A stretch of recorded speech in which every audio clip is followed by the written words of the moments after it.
வணக்கம் viewers, welcome back. So நம்ம இன்னைக்கு பார்க்க போகிறது என்னன்னு பார்த்தீங்கன்னா S24 Ultra இப்போ எப்படி இருக்கு. One UI 6.1 அப்டேட் வந்துருச்சு.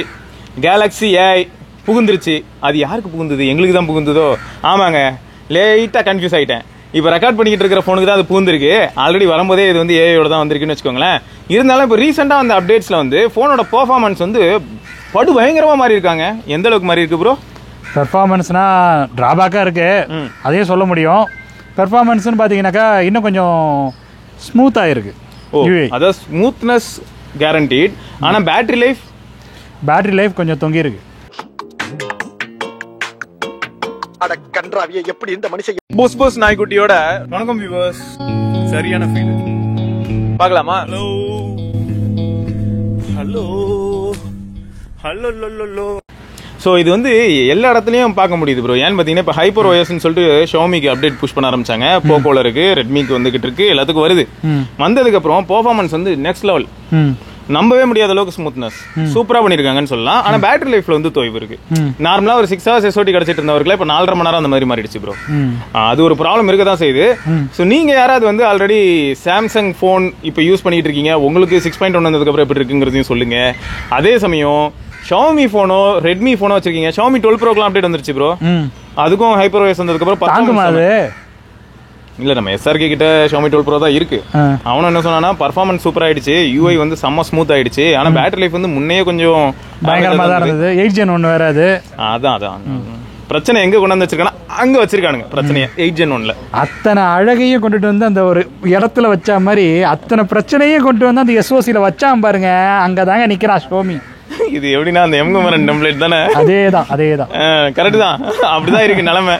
மொத்த போனுக்கும் எங்கெங்க பிரச்சனை இருக்குன்னு கேட்டா எல்லாத்துலயும் ஏதாவது ஒரு பிரச்சனை திருஷ்டிக்கு வைக்கணும் மாதிரி வச்சு விட்டுருந்தாங்க. அதுல வர்ற லிவிங்ஸ்டன் மாதிரி அந்த மொபைல் போனை வாங்கி பயன்படுத்தி எடுத்த நம்ம SRK இருக்காரு, அவர் பாப்பாரு, அவரே ஏதாவது ஒரு டெம்ப்ளேட் இதுக்கு போடுவார். அதை வேற ஞாபகப்படுத்திட்டீங்க, நெஞ்சமெல்லாம் பொண்ணு அறக்கு தம்பி. ஆமா, அது மட்டும் இல்லாம ஹைப்பர் ஓஎஸ் அப்டேட் வந்ததுக்கு அப்புறம் ஷாமி 12 Pro எப்படி இருக்குன்னு சொல்லி சொல்லணும்னு சொல்லி ரொம்ப ஆர்வமா இருக்கான். அவனை கண்டிப்பா நான் அதை ஷேர் பண்ண சொல்றவங்க எல்லார்கிட்டையும். ஸோ நீங்களும் ஹைப்பர் ஓஎஸ் வந்ததுக்கு அப்புறம் எப்படி இருக்கு அப்படிங்கறத மறக்காம கீழே கமெண்ட்ல சொல்லுங்க. அண்ட் 6.1 வந்ததுக்கு அப்புறம் உங்க போன் எப்படி இருக்குங்கிறதையும் சொல்லுங்க.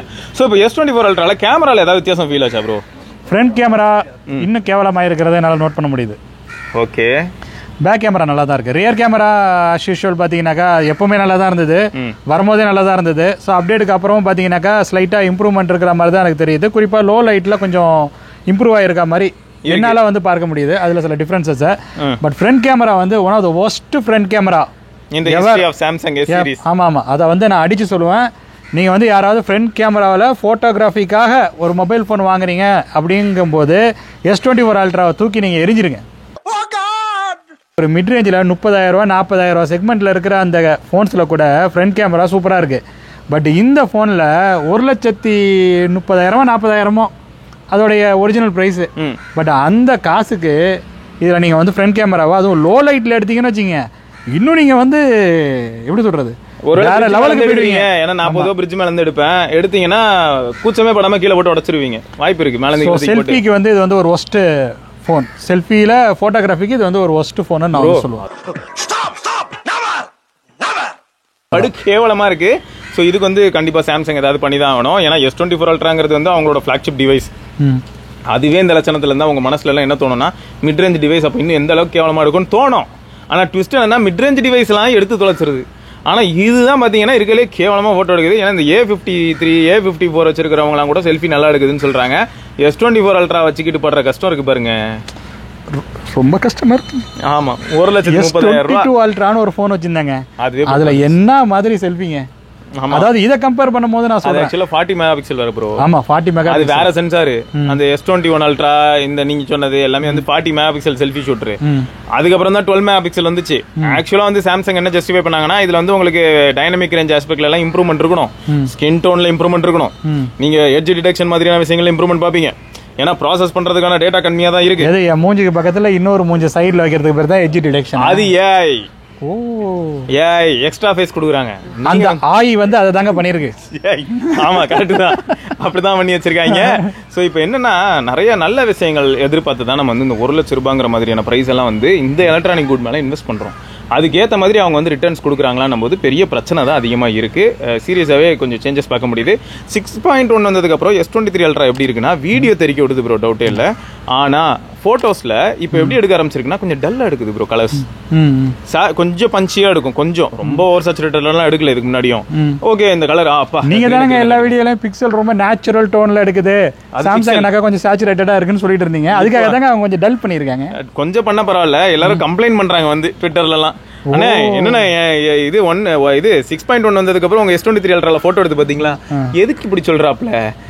நம்ம வந்து இந்த வீடியோ கேமரா வேற யூஸ் பண்ணிட்டு இருக்கோம், இப்போ வரைக்கும் வீடியோ கேமராவை தான் யூஸ் பண்ணிட்டு இருக்கோம். அதனால நமக்கு ஒரு சந்தேகமா இருந்தது. சரி போட்டோ நம்ம அவ்வளவு எடுக்கலன்னு சொல்லி நீ காலைல போய் எடுத்தேன். லேண்ட்ஸ்கேப்லாம் அல்டி பண்ணிச்சு, எப்பயும் மாதிரி லேண்ட்ஸ்கேப்லாம் நல்லாவே எடுத்துச்சு. ஆனாலும் கூட அந்த லேண்ட்ஸ்கேப்லயும் ஒரு சில கலர்ஸ் வந்து பூஸ்டடா இல்லாம மியூட்டடா இருந்தது. அண்ட் ரெகுலர் போட்டோஸ் எடுக்கும்போது கொஞ்சம் மியூட்டடாவே தான் ஃபீல் ஆச்சு. சோ அது கொஞ்சம் வருத்தத்தை தந்தது. நேச்சுரல் டோன் இல்ல, மியூட்டடா இருக்கு. மியூட்டட் இருக்கிறதையே இன்னும் கம்மியா காட்டுது. இது எப்படி இருக்குன்னா அந்த சோனிக்கு காம்படிஷனா போறேன்னு சொல்லிட்டு ஊருக்குள்ள இல்லாத சோனிக்கு காம்படிஷனா வந்து இப்போ கலர் ப்ரொஃபைலிங் பண்ற மாதிரி ஃபீல் ஆகுது. ஞாபகம் இருக்குல்ல ப்ரோ, சோனில நம்ம போட்டோ எடுத்து என்ன சொல்லுவோம், நேச்சுரல் எடுக்கலாம். ஆனா நீ அதையும் தாண்டி கீழே போயிட்டு இருக்க, உன்னை இறக்கப்பட்டு மன்னிச்சு விட்டுக்கிட்டு இருக்க அப்படின்ற மாதிரி இருக்கும்.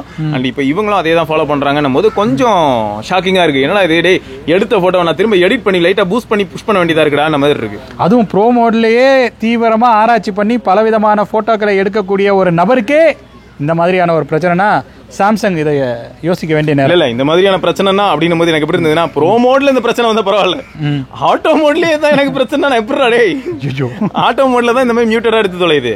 ஆட்டோ மோடே மியூட்டட் தான், அப்போ ப்ரோ மோட் சொல்லவே வேணாம், ப்ரோ மோடும் அப்படிதான் இருக்கும். ஸோ இது வந்து சீரியஸா அவங்க சீரியஸா எடுத்துக்க வேண்டிய ஒரு விஷயம். சாம்சங் சைட்ல வந்து இது ஒரு ஃபீட்பேக்கா நிறைய பேருக்கு சொல்லியிருப்பாங்கன்னு நினைக்கிறேன். ஸோ S23 Ultraலையும் பேட்டரி லைஃப்ல எனக்கு ப்ராப்ளம் இல்லை. இமானுவல் ப்ரோ சொன்ன மாதிரி ஸ்மூத்னஸ் வந்து எனக்கு இம்ப்ரூவ் ஆனது நல்லா ஃபீல் பண்ண முடியுது, யூசர் இன்டர்ஃபேஸ் ஆஸ்பெக்ட்ல பார்க்கும்போது முக்கியமா. ஏன்னா இதுக்கு முன்னாடி பெர்ஃபார்மன்ஸ்லாம் ஒன்றும் குறைச்ச சொல்ல முடியாது, 8Gen 2 வச்சுட்டு நான் குறைச்சல் சொல்றது. அதனால அதெல்லாம் நல்லா தான் இருந்தது. பட் ஒரு ஆப்ல இருந்து இன்னொரு ஆப்புக்கு போற டிரான்சிஷன், ஆப்பை மினிமைஸ் பண்ற டிரான்சிஷன், ஆப் ஓப்பன் பண்ற டிரான்சிஷன், இது எல்லாமே ரொம்ப ஸ்மூத்தா இருக்கிறது நல்லா ஃபீல் பண்ண முடியுது. பேட்டரி லைஃப்ல வந்து பெரிய அளவில் ஹிட் எதுவும் நான் பார்க்கல. பேட்டரி லைஃப் நம்ம சொல்லும் போது இவங்க முன்னாடி இருந்ததுக்கு பெட்டரா இல்லைன்னு தான் சொல்றோமே தவிர்த்து இது ரொம்ப கேவலமான பேட்டரி லைஃப்லாம் கிடையாது. இப்போ கூட உங்களுக்கு அப்போ SOT எவ்வளோ வருது? ஏன்னா முன்னால 8 மணி நேரத்துக்கு மேலே சொல்லுவீங்க. ஆமா, இப்போ 7 hours வருது. 7 hours வருது. ஸோ அந்த 1 hour குறைஞ்சிருக்கு இல்லையா, அதுக்கு தான் நம்ம சொல்றோம். ஆனால் அந்த அப்டேட் வந்த புதுசு இருக்கு இல்லையா, அது வந்த முதல் நாள் என்ன ஆயிடுச்சுனாக்கா, காலையில் ஒரு படம் கூட பார்த்தேன் அந்த நேரத்தில். ஸோ அதனாலேயே என்னன்னு தெரியல, ரொம்ப அடி வாங்கின மாதிரி இருந்தது. அன்னைக்கு நான் வந்து 2 தடவை சார்ஜ் பண்ணேன். ஓகே. ஸோ இது வரைக்கும் நான் 2 தடவை சார்ஜ் பண்ணேன். அந்த டிஸ்பிளே வந்து சேச்சுரேஷன் பூஸ்ட் பண்றதுக்கு ஒரு ஸ்லைடர் கொடுத்தாங்க இல்லையா? ஆமா, அது கொடுத்தது வந்து இப்போ வரைக்கும் எப்படி இருக்கு? இப்போ வந்து அப்டேட்ஸ்ல எல்லாம் அது ஏதாவது கொஞ்சம் பெட்டரான மாதிரி ஃபீல் ஆகுது உங்களுக்கு? டிஸ்பிளே வந்து கொஞ்சம் பஞ்சியாகவும் சேச்சுரேட்டடாகவும் இல்லை, அது நம்ம அன்னைக்கு செக் பண்ணி நம்ம சொன்னோம் இல்லையா, சேச்சுரேஷனை கொஞ்சம் இன்க்ரீஸ் பண்ண முடியும்ட்டு. அதுக்கப்புறம் நான் வந்து அது மாதிரி ஃபுல் சேச்சுரேஷன்ல வச்சு தான் நான் வந்து யூஸ் பண்ணிட்டு இருந்தேன். ஓகே. அதுக்கப்புறம் பாத்தீங்கன்னாக்கா மறுபடியும் நான் அடாப்டிவ்க்கு மாத்திட்டேன். ஓகே, அடாப்டிவ் கலர் டோனுக்கு மாறிட்டேன். அதுக்கப்புறமா பாத்தீங்கன்னாக்கா எனக்கு அந்த டிஸ்பிளேல வந்து கொஞ்சம் டல்லான மாதிரிலாம் எனக்கு தெரியல, நல்லா தான் இருக்கு. ஓகே, டிஸ்பிளே வந்து எனக்கு இன்னும் வரைக்கும் S23 Ultraல நல்லா தான் இருக்கு. ஸோ அது மொத்தம் இப்போ S24 Ultra ப்ரோ, இப்போ ரீசெண்ட் டைம்ல பாத்தீங்கன்னா இதுக்கு வந்து ஆன்டி ரிஃப்ளெக்டிவ் டிஸ்பிளே இல்ல, இது ப்ரொடெக்ஷனோட அந்த ஆன்டி ரிஃப்ளெக்டிவ் ஃபிலிம் வேற இப்போ விற்கிறாங்க S24 Ultraக்கு. இதுக்கு மேல வேற எதையும் கொண்டு போய் ஒட்டிடாத, ரிஃப்ளெக்ட் ஆகி தொலையும், என்கிட்டே வாங்கிக்கன்னு சொல்லி 2500 ரூபாய்க்கு ஒரு ஃபிலிம் வச்சிருக்கானுங்க. அது ஆஃபர்ல போட்டு 300 ரூபாய்க்கு வித்துக்கிட்டு இருந்தானுங்க. இப்போ அது வந்து 300 ரூபாய்க்கு வித்துக்கிட்டு இருக்காங்க. நான் ட்விட்டர்ல தான் பார்த்தேன், ஒரு சிலர் யூசர்ஸ்லாம் இருக்காங்க இல்லையா, S24 Ultra யூசர்ஸ், அவங்க சொல்லியிருந்தாங்க. ஸோ யாருக்காவது தேவைன்னா நீங்க வாங்கிக்கோங்க. ஏன்னா வேற ஏதாவது டெம்போடோ வேற ஏதாவது ஸ்கிரீன் கார்டோ ஒட்டினா என்ன ஆயிடும்னா அந்த ஆன்டி ரிஃப்ளெக்ஷன் ஃபீல் போயிடும், அது ஞாபகம் வச்சுக்கோங்க. ஸோ இப்போ ஃபேக்ட் என்னன்னா, ஃபைனலாக சொல்லணும்னா அப்டேட்ஸ் வந்து எனக்கு பெரிய ப்ராப்ளம் இல்லை அப்படின்னு நினைக்கிறேன். நான் பொதுவாக அப்படி தான் அப்டேட் பண்ணுறேன், நீங்கள் பண்ணுற மாதிரி தான் பண்ணிட்டு இருக்கேன். அப்டேட் இருந்தால் அப்டேட் பண்ணிடுறேன். இல்லை, கோடு விழுந்தா தான் என்ன, நம்ம தான் அதுக்கு தான் இந்த இன்சூரன்ஸ்லாம் போட்டு வச்சிருக்கோம், கேர் பிளஸ் போட்டிருக்கோம், கொண்டுட்டு போய் மாற்றிக்கிட்டு தான். இல்லை, கோடு விழுந்தா கூட மாற்றிக்கலாம் ப்ரோ. ஆனால் அப்டேட் ஆகி பிரிக் ஆகிறது ஒன்று. ரெண்டாவது என்னன்னு பார்த்தீங்கன்னா, அப்டேட் ஆனதுக்கப்புறம் 8 மணி நேரம் வந்து 4 மணி நேரத்துக்கு ஸ்க்ரீன் ஆன் டைமுக்கு மாறுறது, இதெல்லாம் பெயின்ஃபுல் ப்ரோ. இதை ஒன்றுமே பண்ண முடியாது, நம்ம ரிவர்ட்டும் பண்ண முடியாது, அடுத்த அப்டேட் வரைக்கும் வெயிட் பண்ணணும், இல்லாட்டி ஃபோனை ரீசெட் பண்ணணும். மேக்ஸிமம் கல்பிரிட் வந்து எல்லா இடத்துலையும் நான் பார்த்த வரைக்கும் இந்த மெட்டா ப்ரோ, அந்த ஆப் ஒன்று வந்து எல்லா ஃபோனையும் காலி பண்ணிக்கிட்டு இருக்கு ப்ரோ. ஆனால் இப்போ நம்ம இந்த காலத்தில் ஃபோன் வாங்கணும்னாக்கா ஒரு விஷயத்தை நம்ம தெரிஞ்சுட்டு தான் வந்து வாங்கணும். R&D அதை அவங்க பண்ண போகிறதே நம்மள வச்சு தான் பண்ணுறாங்க. பரிசோதனை எளியாக நம்ம இருக்கிறோன்னு தெரிஞ்சுக்கிட்டே நம்ம ஒரு ஃபோனை வாங்குறதுக்கு தயாராக இருக்கணும். அதுவும் எவ்வளோ காஸ்ட் போட்டு 1 லட்ச ரூபா கொடுத்தாலும் நீங்கள் எளிதான். மறுபடியும் அதை வேற ஞாபகப்படுத்திட்டீங்க தம்பி, நெஞ்சமெல்லாம் பொண்ணு அறக்கு தம்பி. ஸோ ஆன் த ஹோல் இப்பயும் S24 Ultra யாராவது வாங்கலாமா? யார் வாங்கலாம்? கண்டிப்பாக வாங்கலாம், விலை கம்மியாக இருந்ததுன்னா வாங்கலாம். இது வந்து விற்கிற ப்ரைஸுக்கே நம்ம வந்து வாங்கி பரிசோதனை எளியாக இருக்கணும்னு ஆசைப்படுறவங்க வாங்கி பரிசோதனை எளியாக இருக்கிறது அவங்கவுங்க விருப்பம். அப்படி இல்லைனாக்கா இது வந்து ரேட்டு கொஞ்சம் தனிஞ்சு வந்ததுனாக்கா, இல்லை செகண்ட் ஹேண்டில் நீங்கள் வந்து போனீங்கன்னாக்கா ரொம்ப யூஸ்ஃபுல்லாக இருக்கும் அப்படிங்கிற மாதிரி நான் வந்து நினைக்கிறேன். ஸோ மேக்ஸிமம் வந்து ஒரு மாதத்துக்குள்ளே இருக்கிற ஃபோன்னா வாங்கி நீங்கள் கேர்ப்ளஸ் போடலாங்க, அதுவும் ஞாபகம் வச்சுக்கோங்க. ஒரு மாதத்துக்கு மேலே நான் ஃபோனில் கேர்ப்ளஸ் போட முடியாது, அதுவும் ஞாபகம் இருக்கட்டும். ஆனால் இதில் ட்விஸ்ட் என்னன்னா, ஏதாவது ப்ராப்ளம்னா நல்லா ஞாபகம் வச்சுக்கோங்க. சாம்சங் டிவைஸில் செகண்ட் ஹேண்ட் ஃபோன் வாங்குறீங்கன்னா ஃபஸ்ட் ஹேண்ட் யூசர் யாரோ அவரோட IMEI நம்பர் அண்ட் அவரோட மொபைல் நம்பர் சிங்க் ஆகிருக்கும் கேலக்ஸி அக்கௌண்ட் யூஸ் பண்ணியிருந்தாங்கன்னா. அப்படி ஆயிருந்ததுன்னா என்ன ஆகும்னா, நீங்கள் வந்து வாரண்டி அஃபிஷியலாக கிளைம் பண்ண போனாலே இல்லாட்டி வந்து 2 இயர்ஸ் கழிச்சு ஏதோ டிஸ்பிளே இஷ்யூன்னு சொல்லும்போது அவங்க ஃப்ரீ ஆஃப் காஸ்ட் மாற்றி தரேன்னு சொன்னாலும் அந்த நம்பருக்கு OTP போகும். அது ஞாபகம் இருக்கட்டும். அதனால தெரிஞ்ச நபர்கள் கிட்ட, நம்பிக்கையான நபர்கள் கிட்ட நீங்க வந்து வாங்கலாம். பெரிய அமௌண்ட் போட்டு வாங்குறதா இருந்தா ஏதோ 10,000 15,000 20,000 25,000 வச்சுக்கோங்களேன். அந்த பட்ஜெட்ல செலவு பண்ணும்போது ஏதோ ப்ராப்ளம் வரும்போது என்ன ஆகும்னா, சரி ஏதோ நேரம் சரியில்லை.